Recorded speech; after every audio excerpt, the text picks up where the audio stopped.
Let's talk about some of the developments under Kurukshetra. The most important idea is self-reliant villages. Now, self-reliant villages, there have been nearly 68% of India which lives in rural area and 51% of the workforce which is involved in agriculture. So, what are the new options and what are the Gram Panchayats responsible for? Self-governance is one of the important ideas, and own source resource, which is an important way of empowering the Panchayati Raj institutions. Making independent decisions is really important.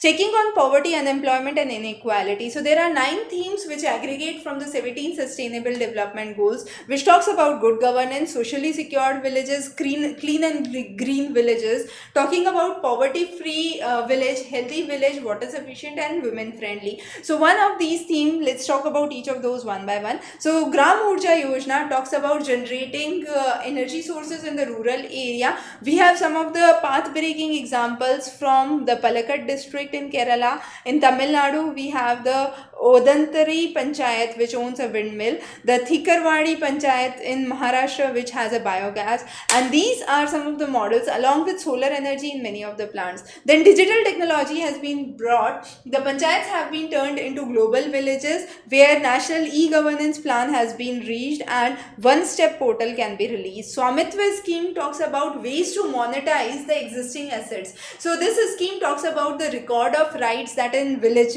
owner has or an individual in a village has, and the property owners are backed by state revenue or the Panchayati Raj institution. So it helps in monetizing the rural residential areas, the assets that you have created, and this would also generate employment, would be an asset for taking loan in future if required. So this has been done through high resolution mapping. The CORS technology is used for updating the property registers, and the idea is to make the people of village self-reliant. The next is Gram Manchitra. Now this was initiated in 2019. It talks about integration of the spatial and the non-spatial information with including the socio-economic census, mission Antodaya and the resource allocation. The next is eGram Swaraj. It talks about accounting software for Panchayati Raj institutions. It focuses on online payment, expenditure, the real-time payments that could be done, and vocal for local, promoting the local products and how that could be reached to the various nook and corner of the country and even for export purpose. The next is infrastructural development, so bringing in roads, electricity, internet, irrigation, sanitation in the rural area. Role of women is strengthening the women, bringing in sustainable development and employment opportunities. So far 70% of the household still depend on agriculture, so how they can move to agro-based industries or allied activities and bring in service sector into the rural area could be really remarkable.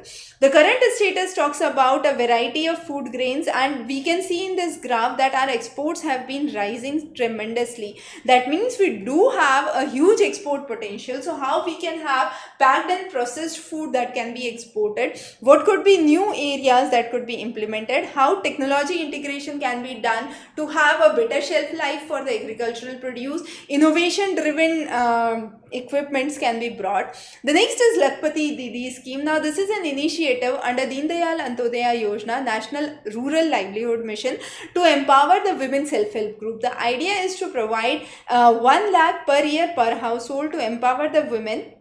These Lakhpati Didis would also be known as Bankwali Didi, Anganwadi Didi or Daiwali Didi for medicine purpose. Now this scheme brings in more than 2 crore Lakhpati Didis from the family backgrounds who can actually help bring in self-help groups and develop the needs of an individual or the community, promote and empower the region and contribute to grassroots level development. Under the same flagship program for poverty alleviation, we have the Deen Dayal Antodaya Yojana, National Rural Livelihood Mission for Poverty Alleviation. It is one of the important missions for improving the livelihood of the rural people, bringing in access to financial services from the banks, diversifying the livelihoods, and effectively talking about the entitlements. Now the next is aspirational districts. Now so far these were called as backward districts with the aim of positivism and optimism. The name has been shifted to aspirational districts to transform them, to bring in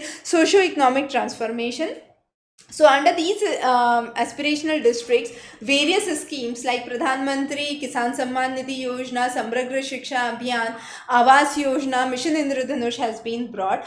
Some of the important aspirational districts, for example, include the Chamba district in Himachal Pradesh. The district in the last 5 years has taken good steps that no citizen is left behind, and institutional deliveries have increased to 80% from 40%. The antenatal care has increased from 70% to 90%, which is really big figure. Also, aspirational blocks, we need to understand there are two important things that need to be developed. One is the Kshetriya Vikas, the regional development, and Samajik Vikas, which is the social development. Now, there are programs that focus on the strengths of aspirational blocks, identifying the implementations, measuring the progress, and the rank of the block. The next is Bharat Ke Badhte Kadam. Now, each of the girl child is given 5 saplings in the Halai Assam area under the Kanya Taru Yojana. So, this is one of the schemes. Now, similarly, we have Bala scheme, building a learning aid implementation for fun-based schooling in Uttar Pradesh, Shravasti. There have been various successes related to it. For example, positive nomenclature from backward to aspirational, prioritizing these areas, bringing in innovation in governance, competitive and cooperative federalism, bringing in convergence and collaboration, vertical collaboration among the seniors and the Prabhari officers, the peer learning and a behavioral change, bringing in digital transformation, bringing in a rural e-commerce platform.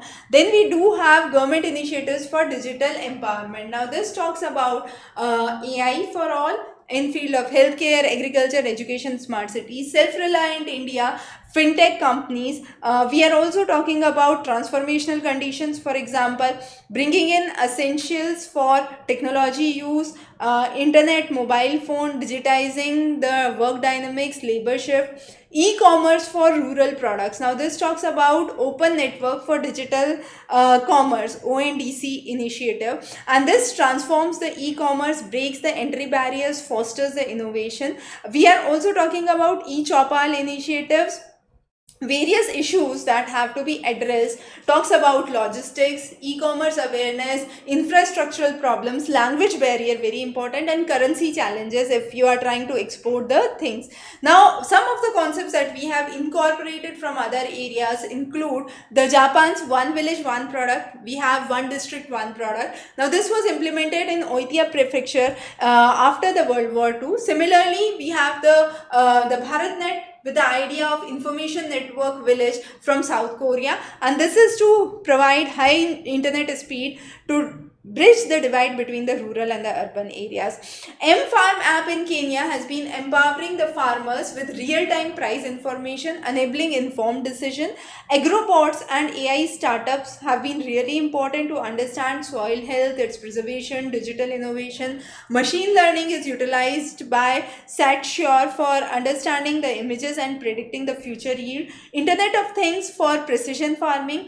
Blockchain technology has been used for ERP, which is enterprise resource planning. Understanding the skill development programs. Under this, we have collaborations from Ministry of Electronics, NIIT, Manipal Global, and cloud computing, virtual reality, Internet of Things are just some of those that we can cite. The next is sustainable industries that could be brought. For example, in the region of Kashmir, we have increasing demand for Kashmiri bat, development of pencil industry, adventure tourism, handloom tourism, as some of those. Then agro-based industries that could be brought for sustainable development, and the issues related to it.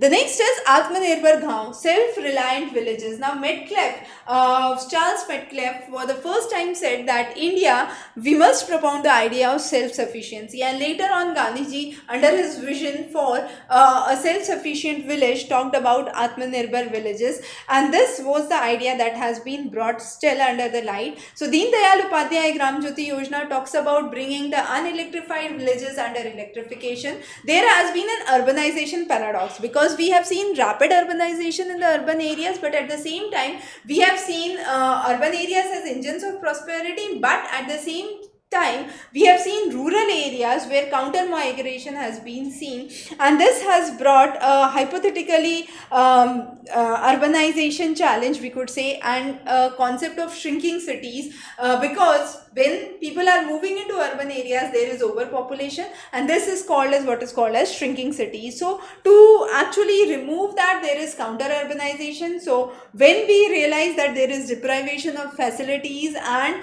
amenities, the quality of life is deteriorating, people start moving back to the rural suburbs. Advancement in the telecommunication sectors have been made. Growth of the economic rural areas have to be taken into account. Smart villages need to be developed. So artificial intelligence, internet of things, big data analytics are some of the ideas. Now Trandol, an e-commerce platform from Turkey, is working to reduce inequality and gender sensitive digitalization by initiatives like Villages of Tomorrow. Yono Krishi app has been developed by SBI for meeting farmers finances, inputs and advisories. There has been medium and small scale industries needs for non-farm jobs which has to be brought, and there have been nearly 111 million employment which have been provided. Even in the fringe areas, how the change could be brought, Vandhan Yojana has been brought, marketing of minor forest produce and how this could be actually brought into account has been taken into consideration.